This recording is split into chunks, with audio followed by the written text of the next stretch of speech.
Well, thank you, Secretary Nielsen. Thank you for that kind introduction and for your leadership at the Department of Homeland Security. Would you all join me in thanking Secretary Kirstjen Nielsen for her leadership and for bringing together this historic summit today.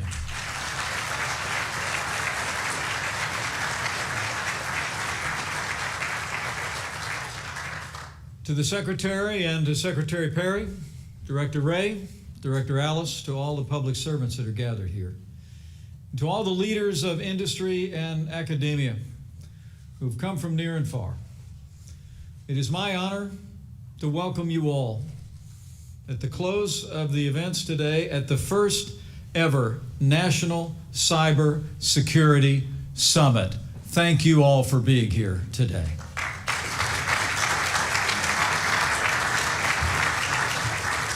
And I bring greetings and gratitude for your participation in this conference from a great champion of American security, President Donald Trump.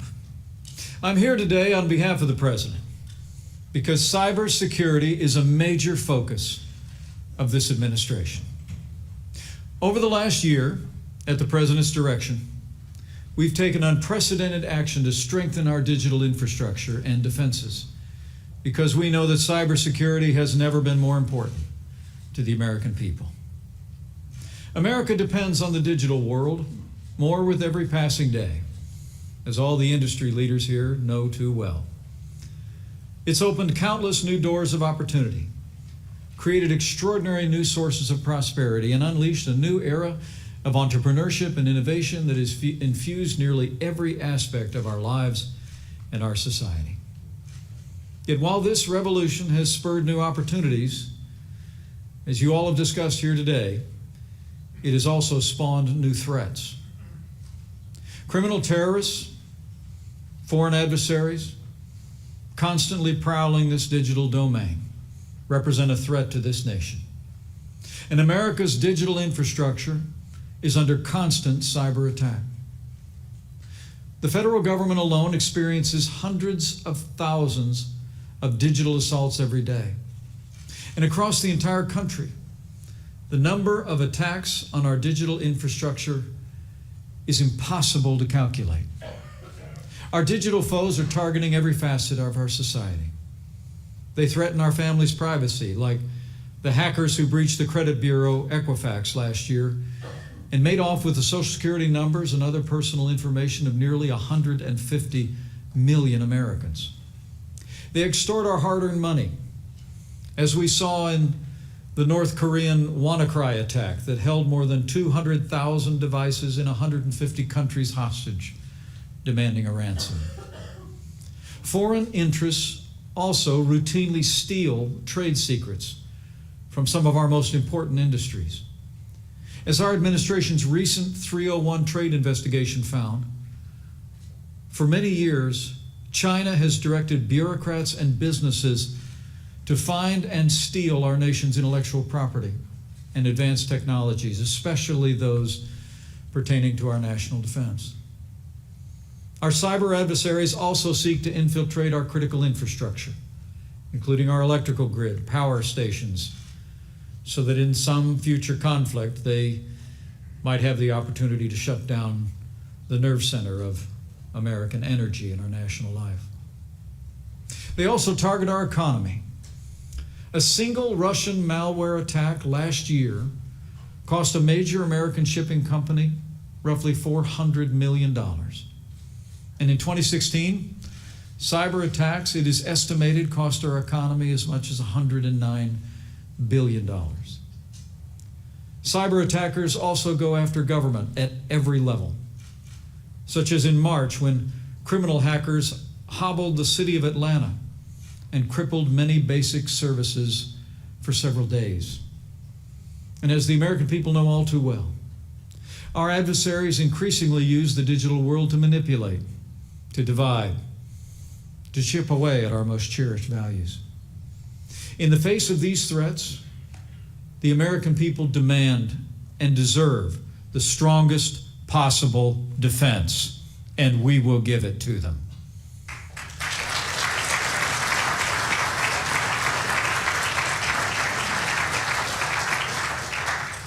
But sadly, previous administrations have let the American people down when it came to cyber defense. At the outset of this administration, it became clear from early on, in a very real sense, we inherited a cyber crisis.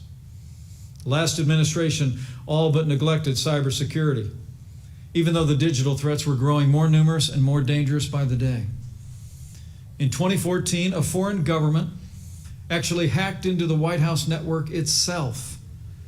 And yet, in the face of constant attacks like that, the last administration too often chose silence and paralysis over strength and action. Well, make no mistake about it. Those days are over.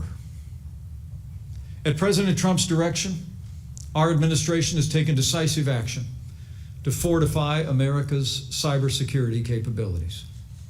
We're also forging new partnerships, evidenced by this conference today, all across our society, and also with state and local governments and with great corporations, so well represented here. We've secured vital new funding for cybersecurity. In our first year in office, we allocated an additional $1.2 billion for digital defense, and next year our administration has requested a record $15 billion to secure America's cyber frontiers. And we'll continue to work with Congress to provide the resources we need to defend our nation from the threats we face in the digital domain. But this critical issue requires more than new funding. America also needs a central hub for cybersecurity. And today, we call on the United States Senate to follow the lead of the House of Representatives and before the end of this year, enact legislation to create a new agency under the authority of DHS. The time has come for the Cybersecurity and Infrastructure Security Agents to commence. Thank you.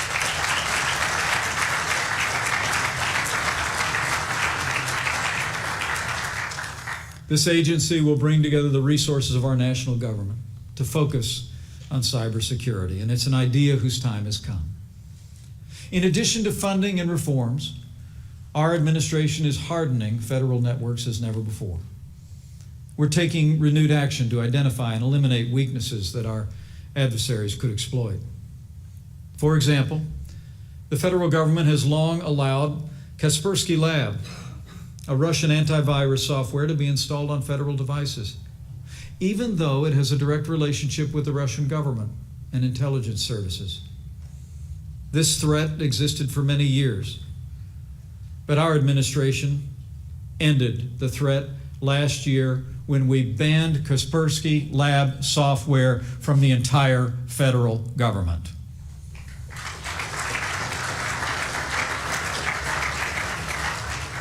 We've also dramatically increased information sharing with innovators, developers, and network defenders.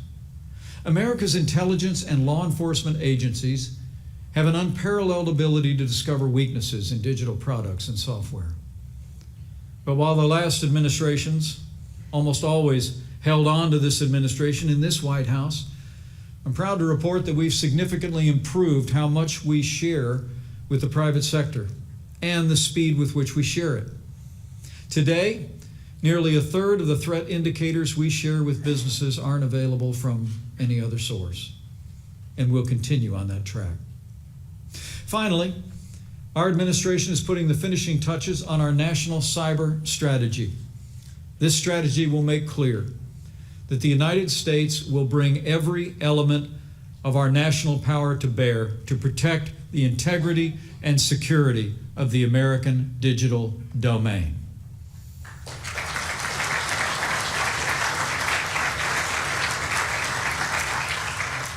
Our actions have already made our adversaries' actions more costly. And as we continue to reinforce our cyber defenses, we will deter them as never before. But as you well know, we can't prevent every assault or attack in the digital sphere. The sheer size and magnitude of the danger, combined with the rapid evolution, means that some attempts will simply slip through the cracks.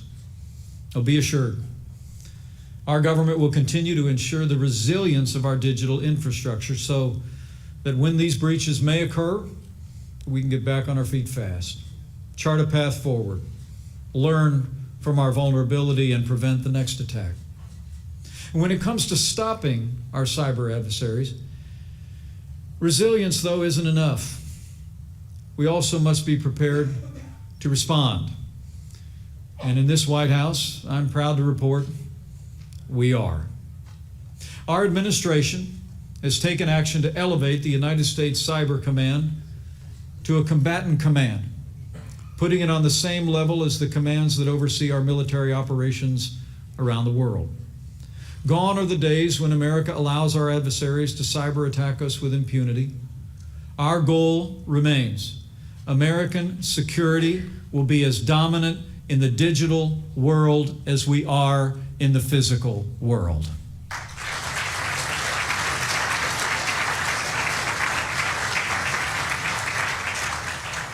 But for all that we've done, and for all that we're doing, there's still much more work ahead. And what brings us all here today is the recognition that we cannot do it alone. Strengthening American cybersecurity does not belong solely to our national government in Washington, D.C. The greatest progress happens from the bottom up, not from the top down. And so beyond our government-wide approach, we need you. We need you to continue to partner with us for a nation-wide approach. For together, we can protect America's digital domain.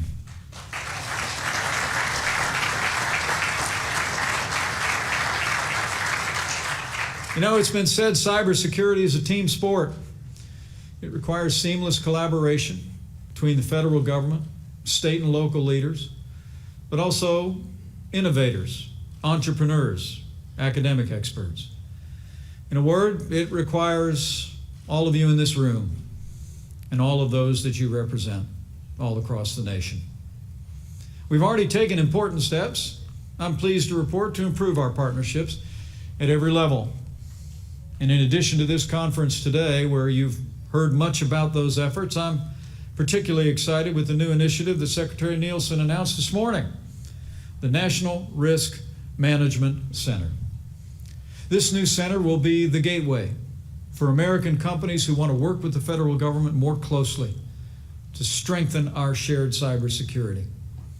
And let me take this moment to thank all of you who have already expressed your intention to join this critical initiative.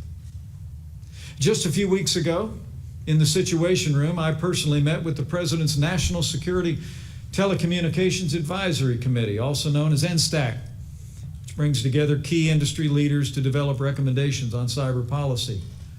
I learned then, and we'll learn more in just a few short weeks, that NSTAC will soon launch a cybersecurity moonshot initiative to focus our national energies and skills on digital dominance. Those leaders that day informed me that America won the race to the moon. And under this administration, in partnership with all of you, America will lead the way to cyber security and strength.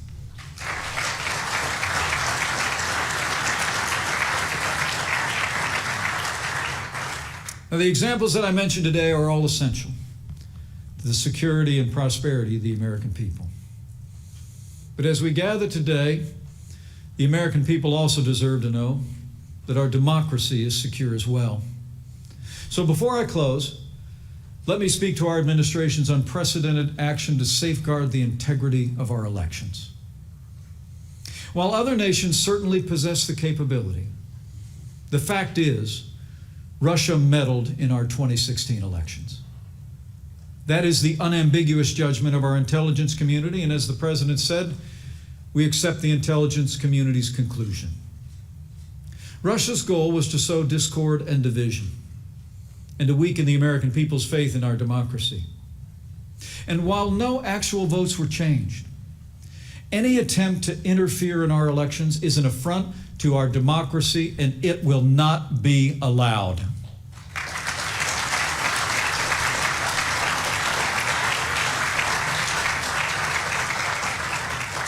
The United States of America will not tolerate any foreign interference in our elections from any nation state, not from Russia, China, Iran, North Korea, or anyone else. As President Trump said, we're not going to have it. To that end, over the past year, President Trump has directed our administration to create as well a whole of government approach to strengthen election security. As recently as last week, the President convened a National Security Council meeting for updates on the progress that we've made. As the President has said, we've taken a firm stance and we've backed it up with strong action. The FBI has formed the Foreign Influence Task Force to identify secret foreign attempts to infiltrate our society and undermine our democracy. The Department of Homeland Security has launched the Election Information Sharing Analysis Center. This project, which all 50 states and more than 900 counties have already joined, will help prevent attacks before they happen, identify them when they're underway, and stop them before they can do any lasting damage. Working with the Congress, we've also made $380 million available to states to help them ensure the security of their election systems, including upgrading voting machines and the most up-to-date and secure technology. We're deploying new sensors to monitor election networks and identify potential intrusions at the state and local level. 37 states have opted into this program, but before this November, we intend to expand a further 22 states and counties as they request. Our administration has also launched a national cyber situational awareness room that offers states a virtual connection between DHS and election offices on election day itself. In my home state of Indiana, as well as Ohio, North Carolina, and West Virginia, this system was used in the May 8th primary. And we're working hard to expand this project for other states so that it's ready before the midterm elections in November. We've also been working to help state and local governments rapidly respond to cyber attacks. Less than 2 weeks ago, Finney County, Kansas, reached out to DHS for help after a malware attack forced them to shut down not just their election network, but the entire county's network. Federal officials worked earnestly, hand in hand, with county officials to identify and ultimately eliminate this dangerous intrusion. This action was a model of the collaboration that we need to ensure the security of our elections, and we commend the state and local and federal officials that made it happen.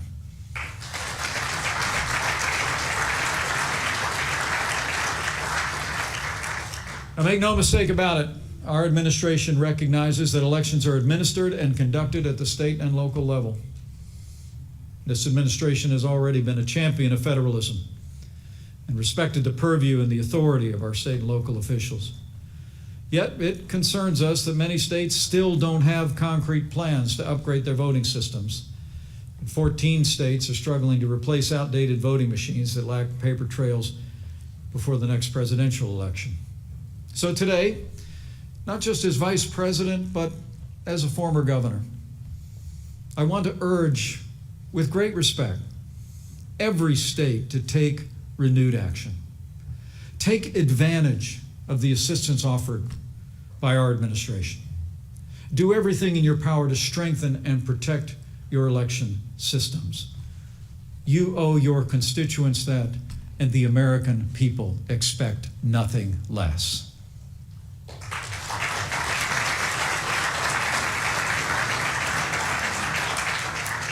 This is a time for vigilance and resolve. And I can assure you our administration will continue to take strong action. We've already done more than any administration in American history to preserve the integrity of the ballot box, and we've just begun.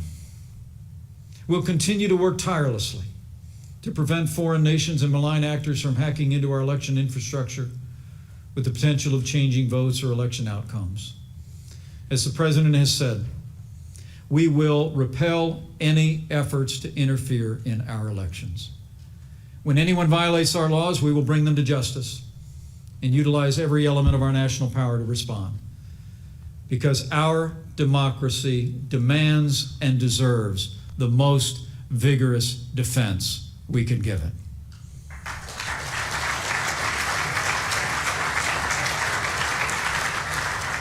Now, I want to assure you we will do this in a manner that respects the God-given liberties enshrined in our Constitution, including the freedom of speech and the freedom of the press. We will never stifle voices in a free society, but we can expose malign and fraudulent voices when they seek to undermine confidence in our democracy, and this we will do. Our administration will always make efforts to shed light on foreign attempts to interfere or sow malign influence in our elections and our society. Our 16th President Abraham Lincoln probably said it best when he said, "Give the people the facts and the republic will be saved." When the American people have the facts, they always uphold our most cherished institutions and values. And this is just as true today as it has ever been in our nation's long and storied history. So thank you again for being here, being a part of this important and historic gathering. You do the nation great credit by participating in today's discussion, and more importantly, by following through on the discussion with a greater partnership and collaboration in cybersecurity. The truth is, cybersecurity is unlike any challenge we've ever faced. It is a work that's never done. It is a process that is continuous, and so must our collaboration be. Technologies are shifting by the minute, from the Internet of Things to 5G to artificial intelligence to quantum computing, and each advance is accompanied not only by new opportunities, but new challenges. And just as the threats are evolving, our defenses too must evolve. The only way to be strong and secure is if we stand strong and secure together on behalf of the American people. Cybersecurity. Cybersecurity, then, is a shared responsibility. And I believe that cybersecurity is a civic duty. You've already distinguished yourselves as leaders and patriots in this cause, long before this conference today, by your efforts on behalf of the American people. The President and I need you to continue to be advocates in your industry and among your peers for greater cybersecurity collaboration. The American people deserve nothing less. Keep talking with your peers about how they need to enlist in this fight. Tell them that they have an obligation to identify the weaknesses in their own networks and platforms, because the weakest link creates the greatest vulnerability. Tell them we need them to buy American when it comes to digital products and services, not just to support American jobs and innovation, but to support American security. Tell them they need to share their insights, ideas, and innovations that will strengthen our collective security. And above all else, tell them what you've heard here today at this conference. Tell them we need to work together on an increasing basis, not just with our national government, but with state and local governments, to ensure the continued security and prosperity of our nation. The American people are counting on all of us. They deserve to know that their homes are free from prying eyes, their personal information is safe and secure, that their bank accounts can't be robbed, that the lights will turn on when they flip the switch in the morning.